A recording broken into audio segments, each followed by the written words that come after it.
Welcome back everybody to another Code Peterson tutorial. I thought today would be fun to do a nice easy little parallax scrolling effect with Adobe Premiere Pro.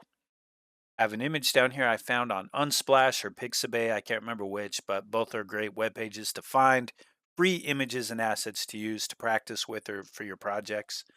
I'll go ahead and click and drag it here into my sequence and you'll see the picture shows up here. If I select it down here, then we have these different options on the left hand side.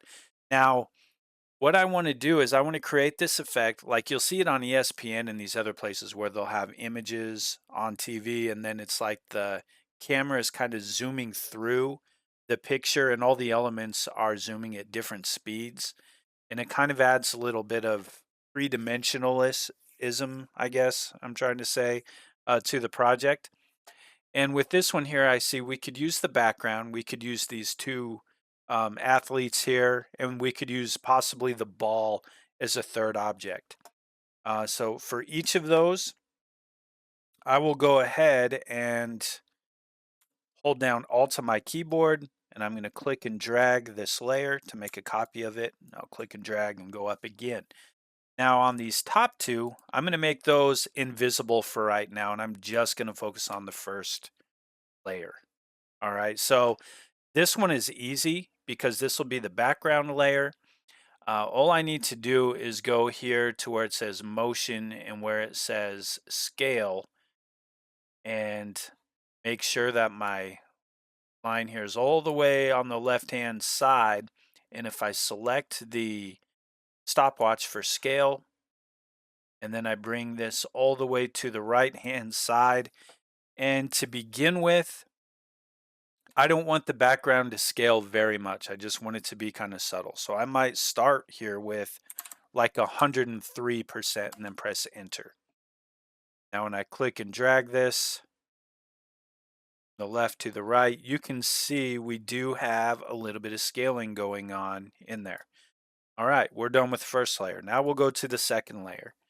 And yours can have as few or as many layers as you want. I'm just kind of giving you this to give you a few ideas of how you could do it.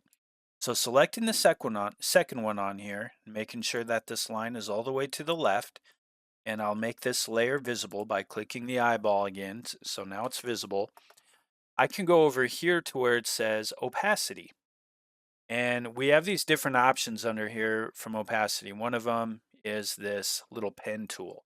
I'm going to use that.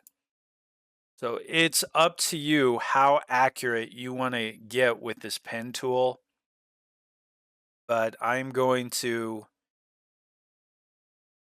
select around these football players and I'm going to give myself a little room for error here just because I'm trying to do this as a demonstration.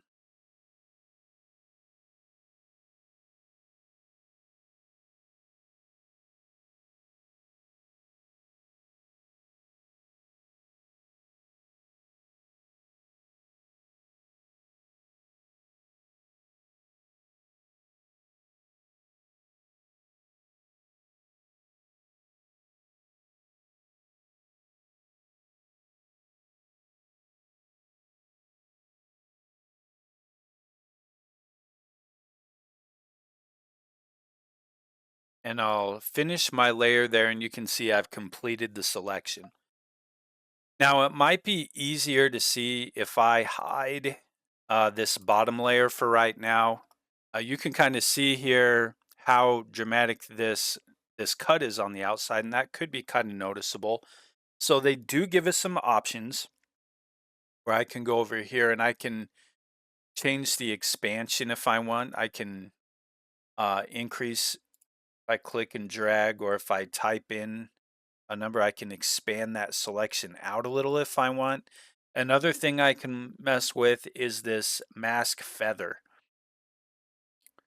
So by clicking and dragging that, that can also kind of play around with how touchy it is around the outside. Um, for the feather, I think I might leave mine there at about 89.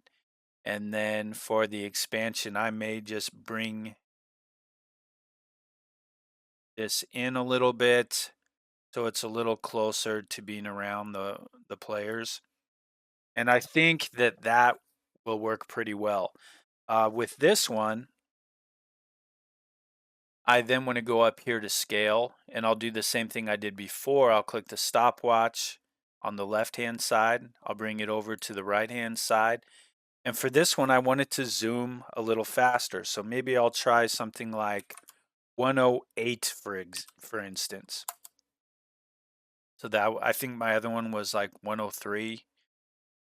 Look, 103. This one is 108, so that would be 5% greater. If I click and drag this, see it's showing up there. But then if I reveal the screen behind it and I press play, now we have the player here moving a little bit faster than behind it. Now, you can see up at the top, it is getting a little bit of a blur right there, which maybe you kind of want that effect, maybe you don't. So that might be something where I would have to go in and change that feathering or that expansion a little bit so that I don't see that. But right there, I don't really mind it too much for this, especially if we're just practicing here. But we are starting to get that parallax effect. Now, the last thing that I thought would be fun to use would be the actual soccer ball right here, or the football. I'll hide these back two layers, and I'll go up here to the top layer and make this one visible. In this one, instead of using that free draw selection tool, I can use this like ellipse going on here. I can bring this over here and click and drag these edges kind of to where it gets around the ball where I would like it to be on there. Now again, if you want to feather this a little bit, you can. It's kind of up to you. I might try 23 on there just to see how it looks. And because this ball is closest to the front, it's closest to the camera, then when I scale this one on the left-hand side and then go over to the right-hand side, this one I might go like 116. We'll try 116.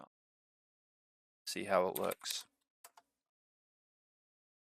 All right, now make sure this is increasing in size, which it is.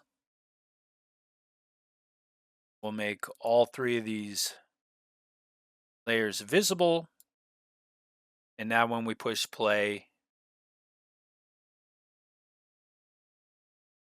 see kind of that bit of motion in there using that. Now, if I were to go back and really clean this up, I would probably just adjust the outer selection of the players so that they're not so blurry at top.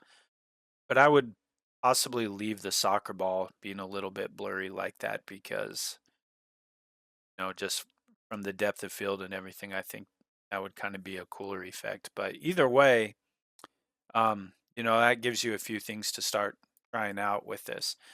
So I think this would be fun. If you had like a slideshow from a game that you went to or from a sports season, and maybe it's like some action players, like if it was for a high school team or something, and it's of the seniors' greatest moments, or some pictures that parents took.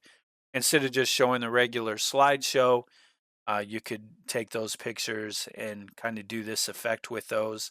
And again, some might have more layers, but some of them might just be, the action up front and then the background behind it, and you can get away with that also. And takes a little bit more time, but I think it, just something more interesting to look at. Let me know what you think, if this is helpful, or if you have a better way that you like to do this that's even easier in the comments. I'd sure appreciate it. And I do appreciate you taking the time to watch and to try this out. And we'll catch you on another tutorial video.